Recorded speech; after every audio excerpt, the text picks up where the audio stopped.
My name is Ronnie de Smet, and Maria Teresa asked me a couple of minutes ago to introduce John Cobb.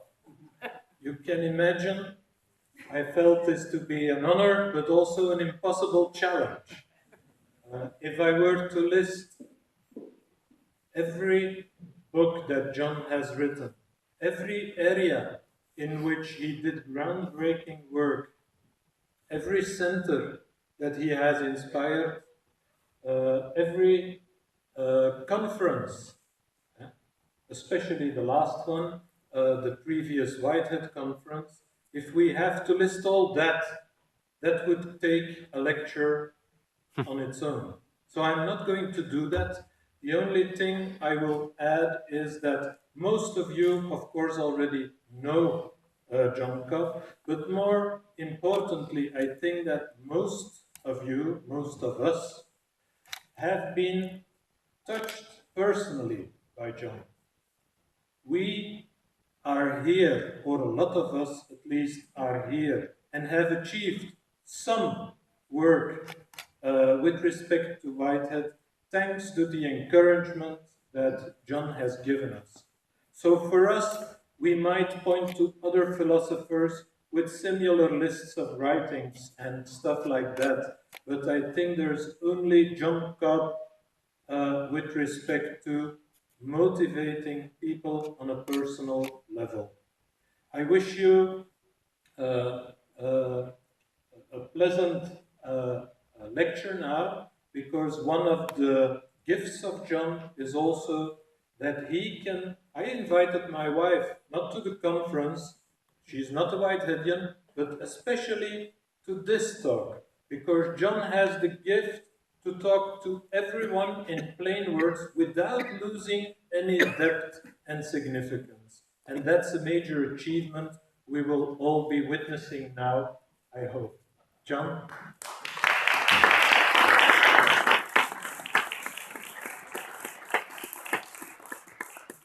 Yes, I brag about speaking without notes, and one of these days I'm going to break down in the middle of a talk and not have any idea what I plan to say. Then I will learn, okay, that's the end of that. I'm at the stage in life when I every now and say, okay, no more of that, I've done it. But I hope I can get through tonight.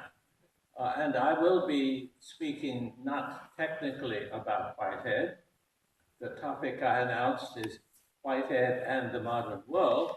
I think that's a very important topic, but it does not require the kind of technical knowledge of Whitehead that many of you have, and others probably don't care to get involved in. Both relationships are perfectly understandable. So, Whitehead and the Modern World. Now, I went to Chicago after I got out of the Army because I had learned that what I grew up with, the values, the commitments, the convictions, the meanings, all of that, was not supported by the modern world. Well, that troubled me greatly because when I said the modern world at that time, I meant the best thinkers of recent times. And I had no idea of challenging the best thinkers of modern times. I needed to learn from them, not to criticize them. But on the other hand, what I was encountering didn't altogether attract me. So before I gave up on what I had grown up with, I wanted to understand better what it was that about it that could no longer withstand criticism, and to see what I could salvage. I really had no idea what would happen. So at Chicago, I did expose myself systematically as well as I could to the thinking of the modern world. And it confirmed in me the view that, one, my beliefs, my convictions, my values were not supported, were not really taken very seriously in the modern world. But then I also had another discovery that I am very, very grateful for. And that is the discovery that there were some very, very thoughtful people who really understood the modern world, had been thinking about it for a long time, and who thought there were better alternatives. Now, the one who I had a course with, the first quarter I was at Chicago, and we studied with after that also, was Charles Hartshorne. And I learned from Charles Hartshorne that there is a set of assumptions in the modern world that are not necessarily beyond criticism. How much I can read back into those early days and what was going on in me, I'm not sure. But it seems to me that at the time I felt a sigh of relief. There are alternatives to the modern world. Now, today I would say there is a postmodern alternative. In fact, there's more than one postmodern alternative to modernity.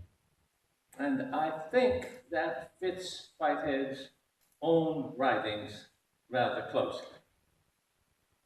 So I want to talk a little bit about science and the modern world, and how Whitehead understood what he was doing in that book, and why the term postmodern, even though Whitehead did not use it, became a fairly widely used term in the process community before the French picked it up. But of course, the meanings of postmodern for Whiteheadians and for the French are not the same. They overlap. In Science and the Modern World, Whitehead gives us a brilliant history of modern science. He's deeply appreciative to many great figures, but before he gets through, it's very clear, he's very explicit, that this epoch no longer controls us. We are in some way beyond it. We need a new philosophical formulation. And when he talks about this need, the person he refers to is William James. Now, the way this functions is a bit surprising to many people in the process community who haven't ever focused on this issue and checked it out. Many of us, and this is true for me, I'm not just talking about other people, were looking for an alternative to the reductionism, the determinism, the materialism, and all that of the modern world. And so what we found in Whitehead that made us feel okay, well, we don't have to give everything subjective up. We don't have to give up values. We don't have to view values as totally separate from facts, totally relative. There are a lot of things we don't have to do. And that meant that we put a great deal of emphasis upon the subjective side that Whitehead developed. So one might have expected that we would be finding a reference to someone who had given a very strong statement of the value, the meaning, the reality of the subjective. Well, the article, the essay to which Whitehead refers is one James entitled, "Does Consciousness Exist?" And we might approach that expecting, of course consciousness exists, that's why materialism doesn't work. That's not what William James says. That's not what Whitehead says. Now, those of you who know are familiar with the notion of misplaced concretion would understand that Whitehead certainly doesn't want to turn consciousness into something, and he would be against consciousness in that sense. But the answer no to the question of whether consciousness exists may be a little shocking. Why would William James go to this length to deny the existence of consciousness? And why would Whitehead say that was the foundation of a new philosophy? Okay, for Whitehead, what is important is to overcome the bifurcation of nature. The bifurcation of nature into mind and matter, or into the physical and the consciousness, as today is the more common language. And if you say that consciousness exists, you are falling back into the bifurcation that Whitehead thought was the problem, the deepest problem of modernity, and that the actual developments of science were working against. So Whitehead says that frees us up. If we deny the existence of consciousness, then we can also deny the existence of matter. No such thing as matter, no such thing as consciousness. Now let's start talking about what does exist. And those of you who know Whitehead know that what exists are actual occasions of experience that are both physical and mental. That's very different from saying that the physical exists in itself or that the mental exists in itself. They both exist as aspects of occasions of experience. Now, I think those of you who know Whitehead are not surprised by the result, but it is the case today that there is a renewal in philosophy of an interest in panpsychism. And I'm awfully glad there is. I think that's very hopeful and very promising for breaking the straitjacket that so much of modern thought has been suffering under. But don't think that's Whitehead. Whitehead is saying, no, there is no mind, there's no psyche as such. Or actually what he would say is, yes, there are psyches, and they have both physical and mental aspects, but they have many, many characteristics and qualities that don't exist in molecules or electron or quanta or anything of that sort. They are very high grade, and they are organized in a particular way, and so forth. So to make that, to universalize that very special kind of an event is to misrepresent. Okay, it took me a while to realize the importance of this distinction that I'm making now, but I think today it's very important for us to really keep trying to help scientists and philosophers and theologians and ourselves to avoid universalizing either consciousness or matter, or either the mental or the physical, and to recognize that the genius of our point of view is that we do not bifurcate nature. We do not take one half of the bifurcation and say that's everything. We recognize the great importance of physical reality. And we recognize the great importance of mental reality. And we say nothing exists in which elements of both are not present. Well, however much I understood of that, then it's not, I don't remember well enough to say, but I did get the sense that this was a breakthrough that meant I did not have to solve my problems internal to the modern worldview. I could try to help find a way beyond the modern. And although we didn't use the word postmodern then, that's what I have been trying to do in one way or another ever since. But I should say, falteringly and very inadequately at first, and the main reason, as I look back, why I did not really understand Whitehead even then in the way I've been trying to describe it, is that our educational system, our universities, and all of the various studies within it expressed so clearly the bifurcation that Whitehead was against, that I was simply socialized into thinking that my job was a job on one side or the other of that boundary. Now, looking back, I say, how could I have been so stupid? Well, I shared this stupidity with an enormous number of people.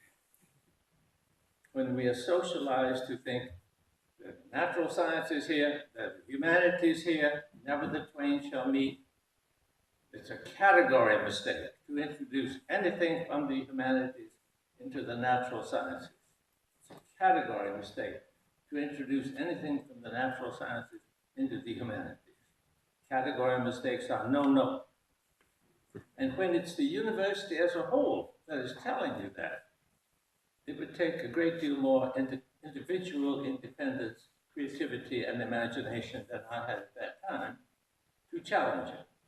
So the challenge still not really, what I was adopting was still not really the Whiteheadian view that I'm pushing now.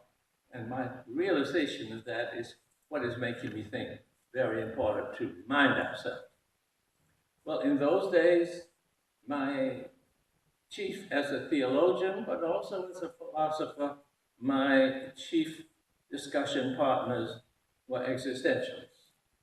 That was another group that was standing out against the background of modernity in many respects, especially these matters of dehumanization that the modern metaphysics seem to call for.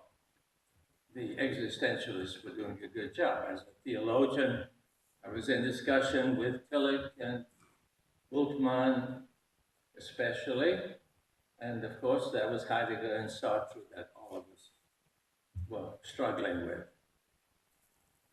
But then I had 50, that was 70 years ago when I went to Chicago. 50 years ago, the world transformed itself in my eyes. Or to put it in another way, the scales fell from my eyes. And I saw, thanks to reading that my son Cliff had brought to my attention, he was about 17 years old, but he was already wiser than I. He understood that the world was on a collision course with the capacity of the planet to survive the depredations of human societies. That idea had simply not occurred to me. The possibility there might be too many people on the planet. I'd never thought of anything of that kind. The possibility that the resources that we need might give out. So my eyes were open 50 years ago. The details of what I thought at that time certainly had changed here and there, the other place. But I have not subsequently had a conversion experience of anything like the dramatic character of that one. I had almost finished a book in which I was trying to demonstrate to my analytic philosophical friends that Whitehead could do a better job than they were doing. It's 95% complete, but I didn't finish it. It just seemed to me that that had so little to do with the real problems of the world that I wasn't going to look at it again. I'm using that simply as an example because I usually don't like to waste what I've done in the past. But if what I did in the past was wasteful, then perhaps wasting it was not a mistake. In any case, I'm now celebrating 50 years of open eyes through which I have learned many, many different things from many, many different people. And of course, have so much more that I need to learn. It's an endless task to keep understanding and to revise and reform where we have exaggerated and made mistakes and misunderstood, underestimated possibilities. All of that has been going on.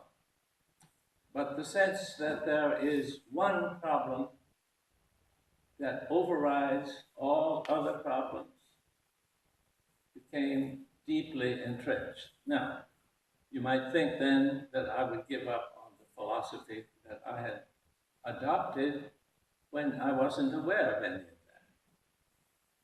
But on the contrary, what struck me right away was that my lack of attention to the natural world and to how we humans are relating to that natural world was not shared by Whitehead. There was nothing in Whitehead to justify. I read Whitehead after that in a very different way. I was looking for different things, but I discovered great riches, great potential, so that by chance, by luck, whatever you want to call it, I had adopted a philosophy which was adequate and appropriate to a whole new world of needs and tasks and problems that I had not thought about at the time I adopted it. Well, that meant I needed to do something other than just talk. I mean, I joined organizations and participated in conferences and all that kind of thing. But by that time, whereas Whitehead was well known at Chicago when I was there, the modern university had taken, or the modernization of the university had taken over, and thinkers like Whitehead were no longer of interest to that university community any more than they were to the great majority of university communities. So I was really worried that there was not much future for the process movement at just that time when we might have a world historical gift to contribute. So it was out of that motivation that I helped Lewis Ford to create a journal so that at least Whiteheadians would have a place to publish. And the differences among us showed up very clearly. Lewis Ford was fascinated. The more technical the problem, the happier Lewis was. Whereas I was more interested in the difference it would make in the world if we adopted a Whiteheadian point of view. So we represented two quite, not opposite poles, but two quite different perspectives on what was important. And I hope we have kept both sides alive in the journal through the years since then. But then I still felt that the journal would do very little to help us think through what the implications for action in a world that was destroying itself were if one put on a pair of Whiteheadian glasses. And so I got one of my students to work with me, and through, again, matters of luck, as a theologian, I like to say providence, and I actually got the possibility of having some money to use in the project I wanted. We created the Center for Process Studies in Claremont. That was in 1973. And at that time, it was the center. We had no competition. No universities wanted anything like what we were doing, at least none that we've ever discovered. And so I think it was a fortunate event, and I'm glad we did it.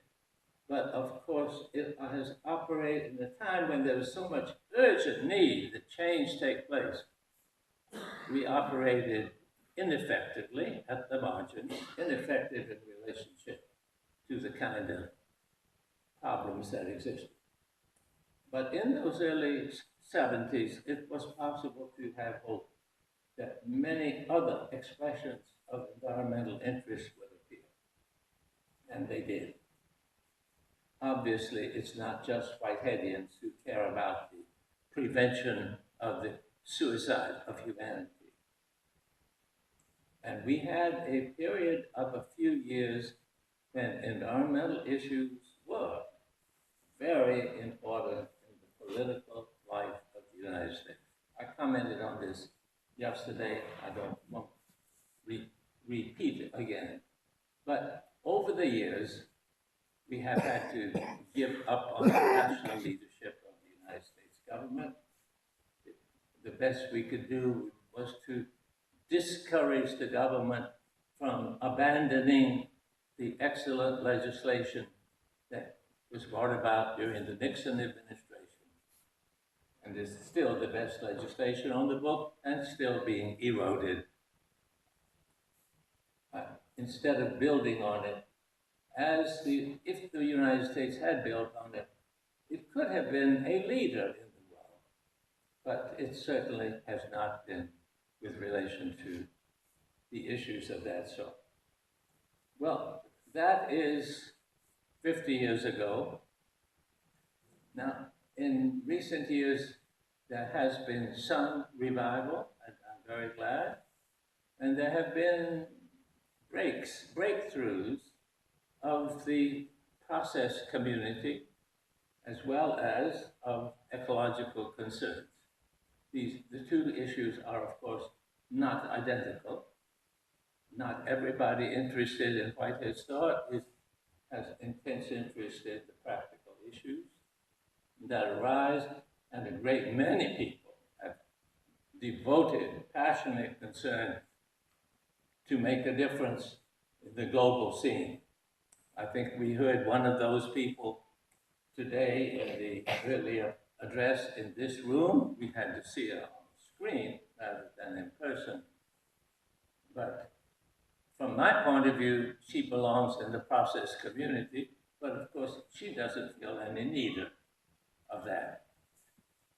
So there are many people who have done wonderful things, but the other side is that our educational system, our corporate system, our governmental activities, all of these things have gotten worse and worse over this period of half a century. This is painful to recognize, but we are so much closer to the self-destruction now. Let me speak just briefly about the university. I think the universities of the West were medieval in character, the best of them, down through or well into the 19th century. If you think of Oxford and Cambridge and the Sorbonne, they were really continuing the topics of study and largely the methods of study that they were established centuries earlier to engage in. But far more important, the general image of higher education in the United States was the liberal arts college. Now, the liberal arts, the primacy of the liberal arts, you can trace back to the Greeks, but of course it was the fact that in the Middle Ages this was continued and developed, that was continuing in the higher education of North America. Now, some of the things I say may not apply equally throughout the world. I apologize. You have my apologies for making sweeping generalizations, but I think that in a general way, all of the planet has experienced much of the change of higher education that I'm describing in the United States. So I hope it's not irrelevant. Now, the liberal arts were student-focused, and they were culture-focused. They were value-focused. They have been replaced during the 20th century in almost all of our universities by academic disciplines. And these disciplines are value-free. The disciplines do not encourage broad, free wide-ranging reflection. They encourage the application of particular methods of research to bodies of information, to bodies of fact about which information can be gained. The academic disciplines, the universities that are organized around academic disciplines call themselves value-free research universities. Obviously, a liberal arts college is neither value-free nor focused on research. Indeed, there has never been value-free education on this planet anywhere before, so far as I can imagine.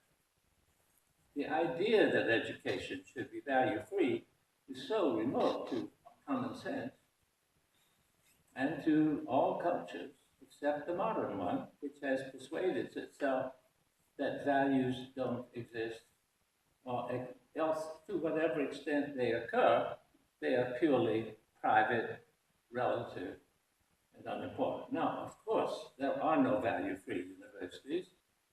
When you try to get rid of talk about values, you can be sure that people will still want to get money, reputation, power.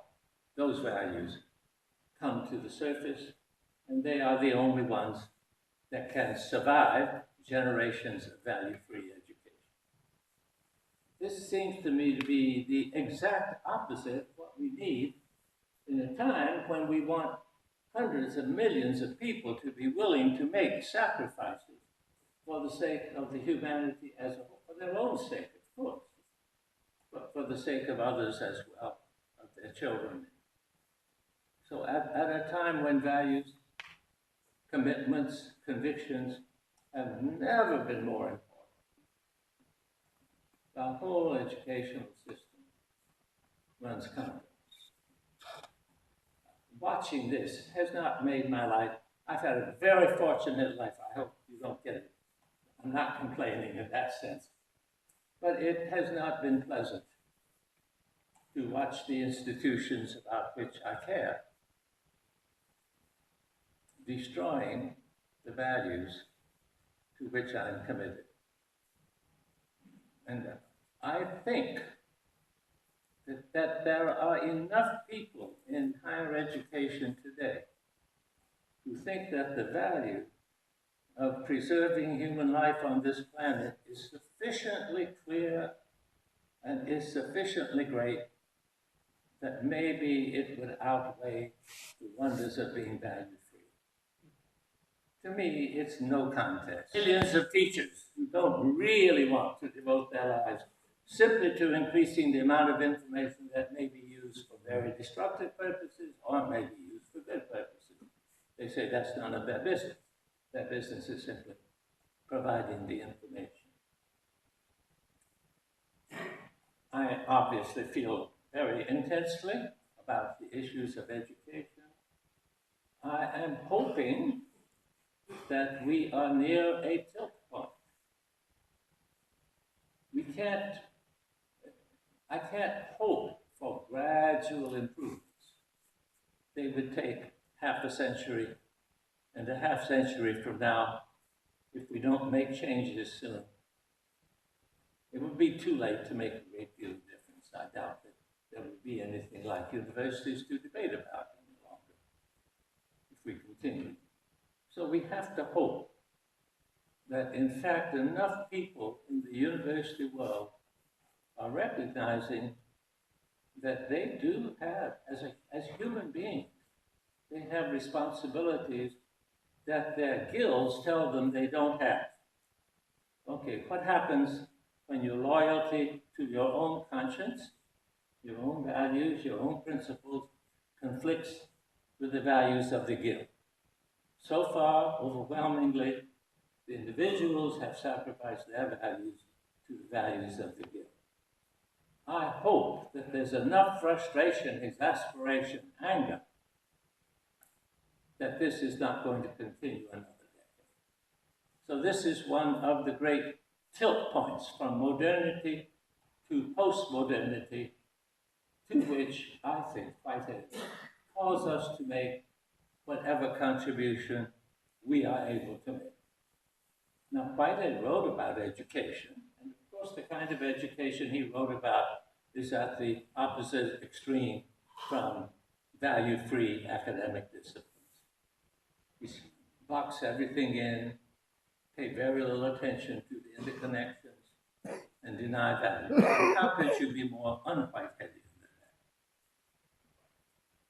that? There are a few experiments in education here and there that are far more Whiteheadian. The more talked about them. But I'm hoping that, just as individuals, but perhaps in some ways collectively, we can think harder about what we might do to speed up the change so that our best educated people would not have been educated to be nihilists in a world that is annihilating itself. This is not a constitution. I have thought of that economics was the most important discipline. I'm a Christian theologian, but I consider that my task as a Christian theologian is to think about the most important issues from a Christian perspective. Now, I'm a Christian theologian who seeks to be a follower of Jesus. There are other forms of theology, and I'm not disrespecting them, but when I say that, when Jesus said, you cannot serve both God and money, it makes it pretty clear to me that he will not approve of our present ordering of society and culture, all for the sake of money. So I think that one of the most important changes of the modern economic teaching is this one that I believe was mentioned this morning in the on the Skype. Okay. That is, the economy should be subordinate to the community. As soon as communities are subordinated to economies, this is the end of authentic human life. And it is very clearly also going to be the end of the lives of many, many individuals in a fully factual sense. So we are, one of the problems of academia is that each guild teaches that the people in that guild should leave the other guilds alone and should show them great respect. Well, that sounds nice.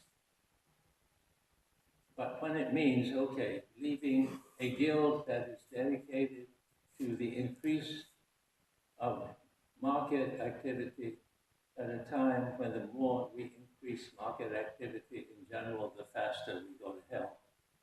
I think that something else takes priority over criticism.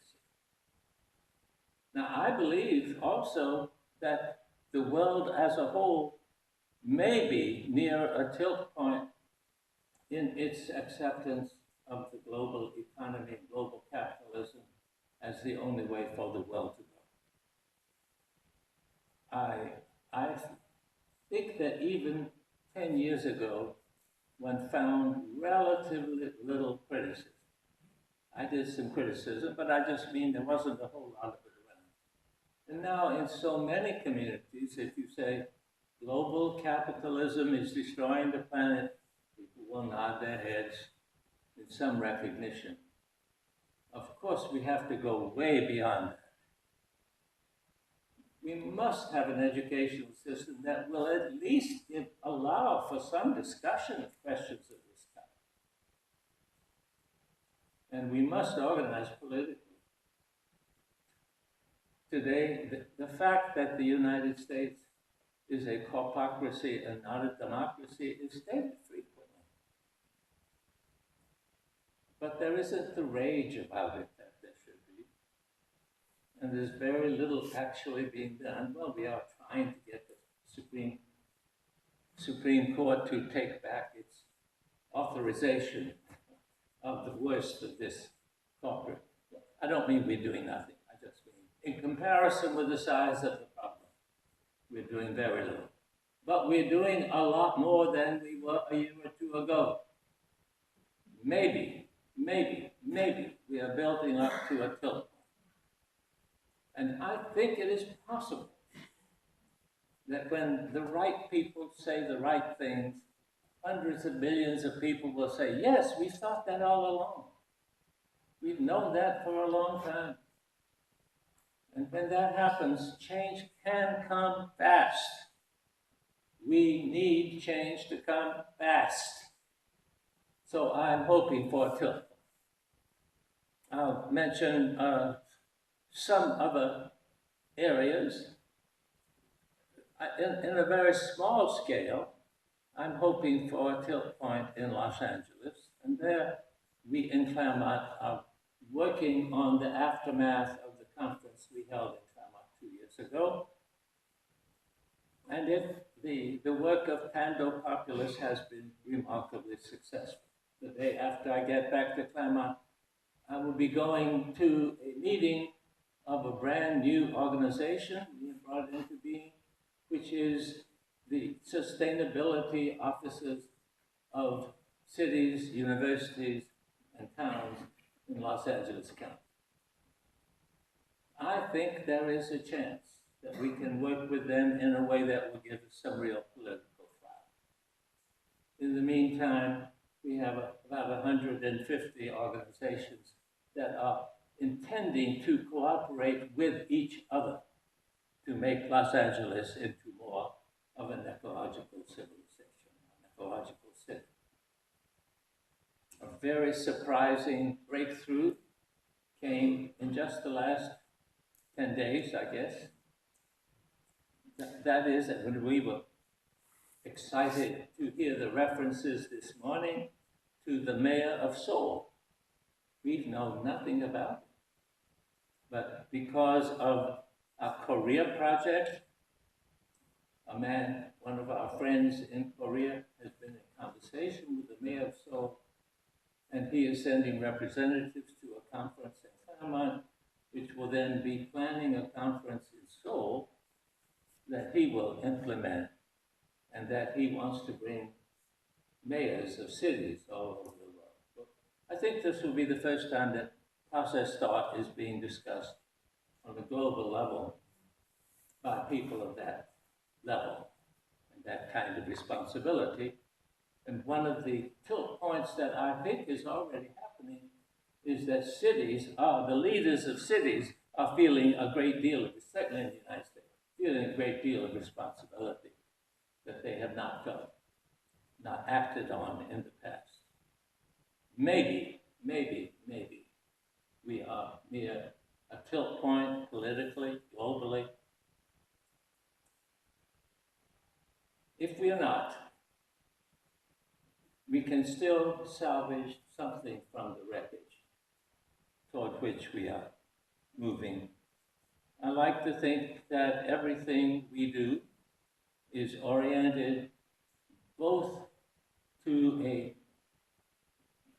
delay of and decline of, reduction of the suffering that our policies are bringing upon us, and also to giving potential shape to the communities that will survive. I doubt very much that all human beings will be wiped out. And I think it would be very important that the ones that survive know more about or are more influenced by Whitehead's thought than by Ayn Rand, who is playing such a devastating role in American society.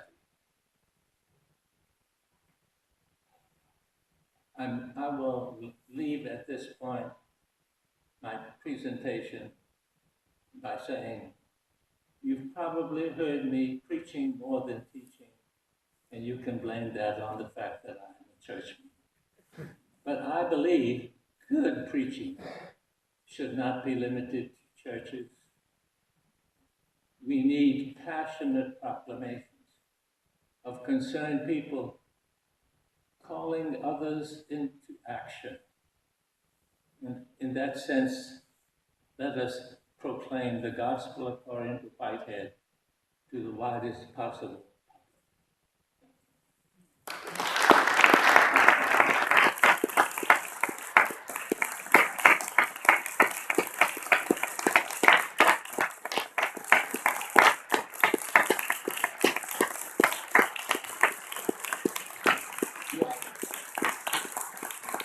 I'm glad to take some questions. Do we have time for questions? Yes.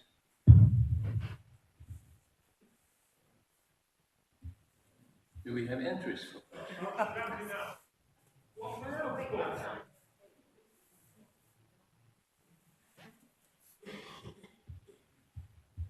What was the book your son gave you?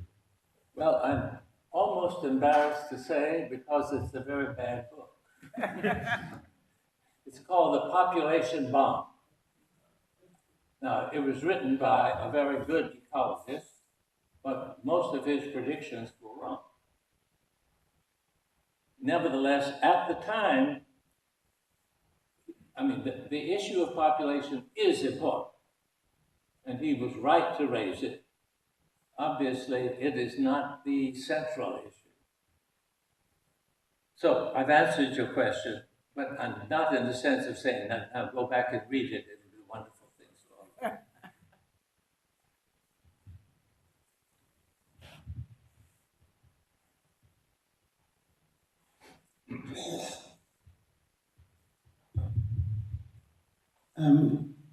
John, we were talking together at lunch about the Jubilee year concept, which the last one was held by the Romans when they invaded Greece to stop them holding one. This seems to me to be a very good thing to focus on, if nothing else, to focus our thoughts on the abolition of all debts and to restart market forces back to the beginning again. Yesterday, a lad wrote quite a few books on how history was constructed to beat this idea of the Jubilee year. But what are your thoughts on the possibility of making it a big issue for us all to cancel all economic debts at the same time as cancelling all spiritual debts, as Christians are supposed to do?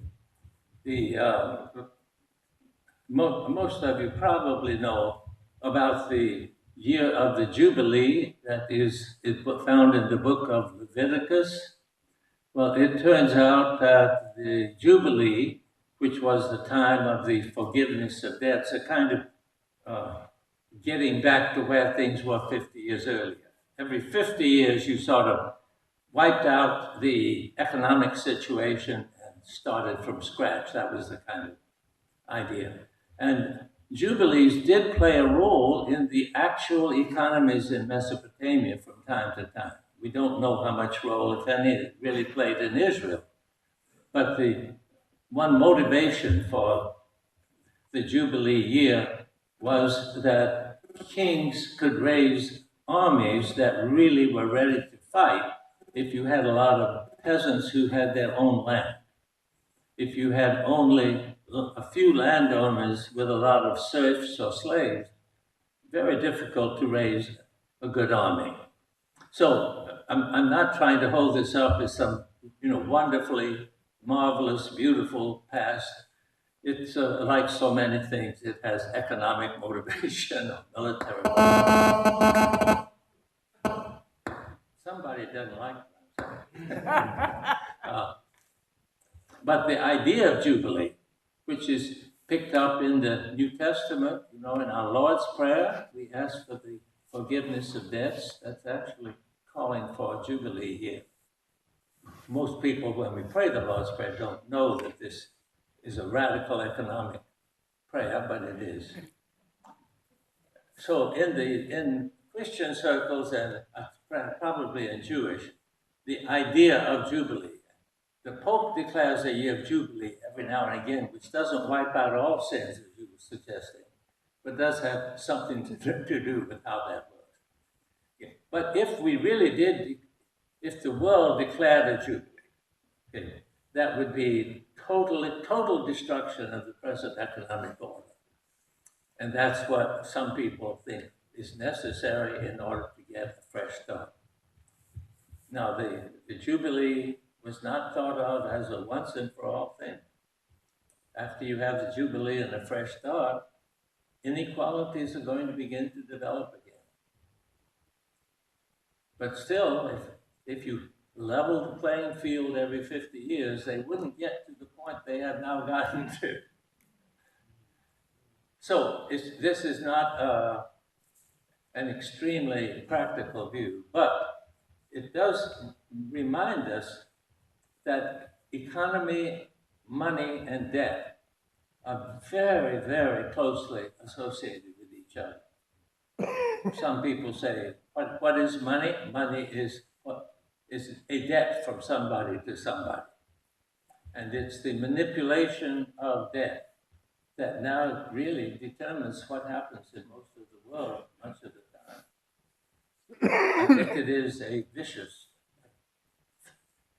Capitalism in all forms is at best a very ambiguous. It can, at times and places, simply a market economy can certainly play a positive role, and you can call it capitalism. But the larger the scale, the worse it is, and global scale makes it the worst experiment the world has ever tried.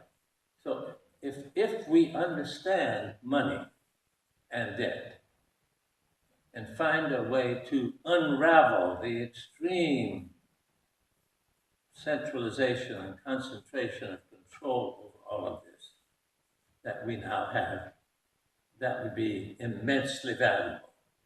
But also, if you are interested in being assassinated, I recommend trying this. No, the powers that be will not allow much to happen in finance. We really are ruled by the financial institutions now. That's something we need to know, and there are things we can do. I think a more practical, immediate step that is being more widely discussed are public banks. If the states in the United States all develop public banks, Wall Street, Goldman Sachs is the most powerful location in the United States, very closely tied in with the Bank of England, which probably is the most powerful bank in the world. But if we created state banks, and if all through Europe you had banks that were not part of the global and international banking system, we could gradually attain some independence. I think that's a more realistic way of trying to regain control of the world from the people who now run it. But of course, even if they run the world at that level, there are lots of things that we can still do. Our universities could still take on the task of helping us think our way through the crises we face. Now, they may feel, I'm sure they feel financial pressures to continue focusing only on value-free research.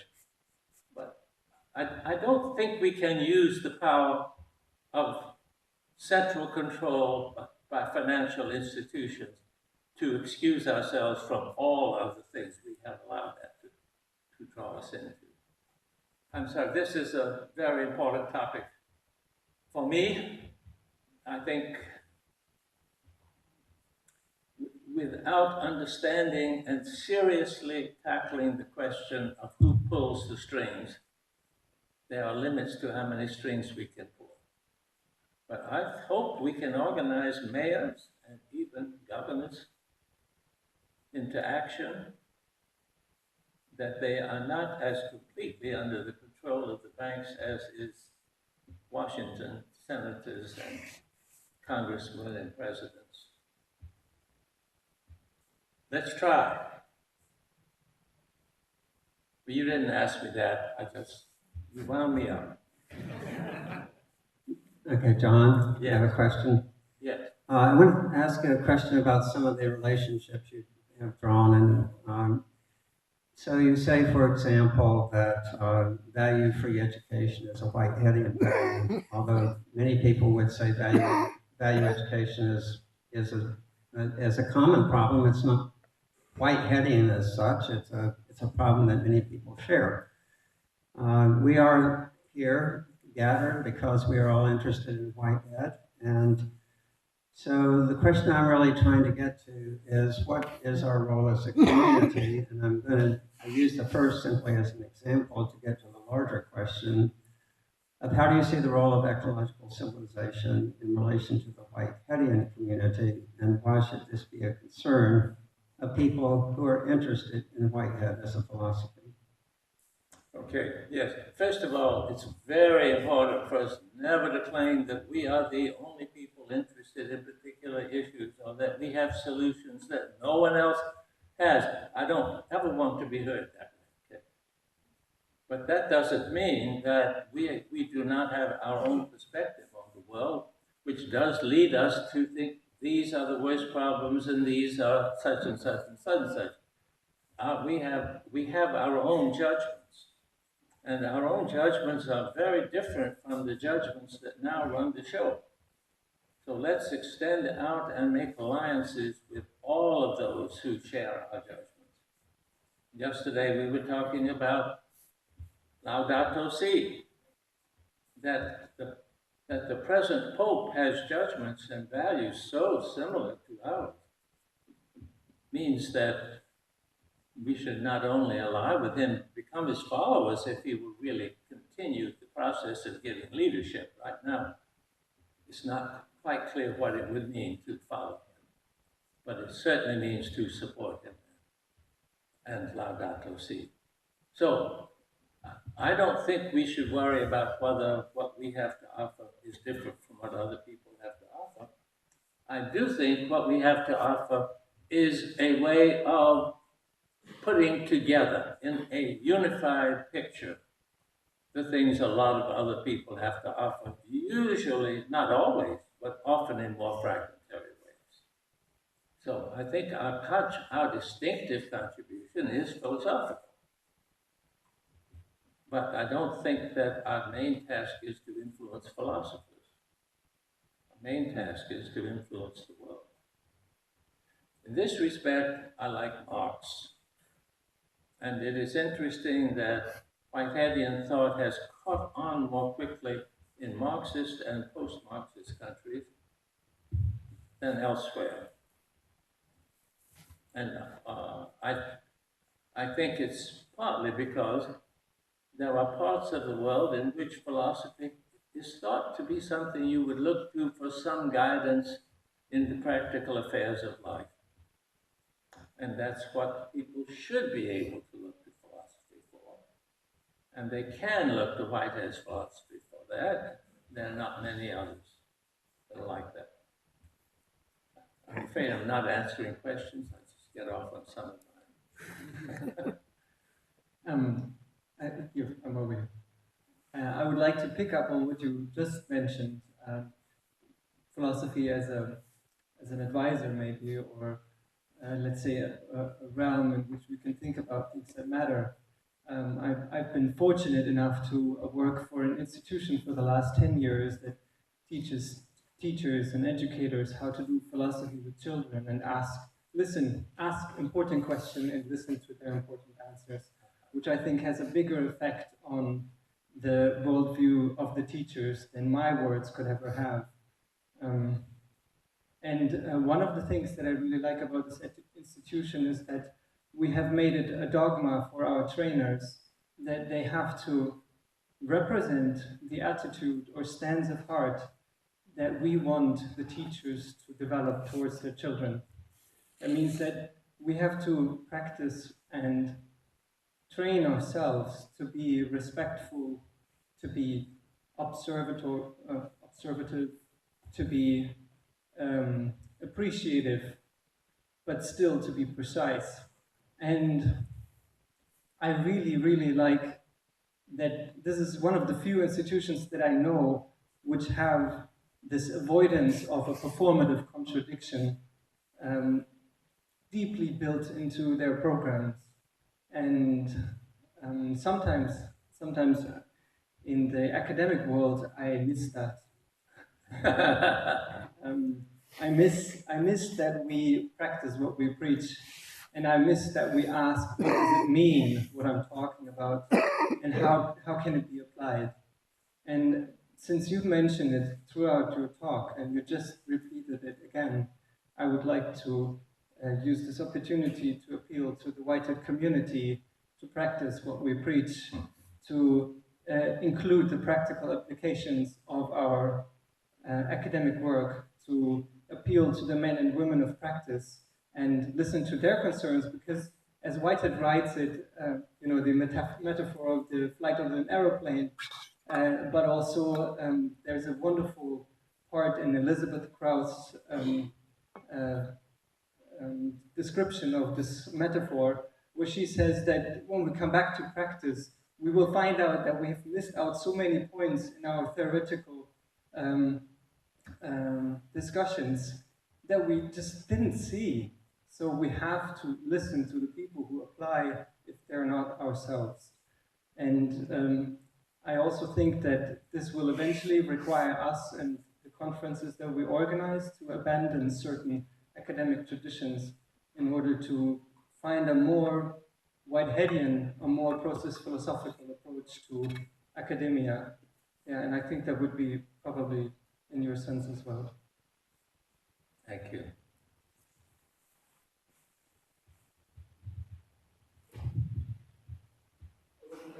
Oh, I thought you made an excellent statement.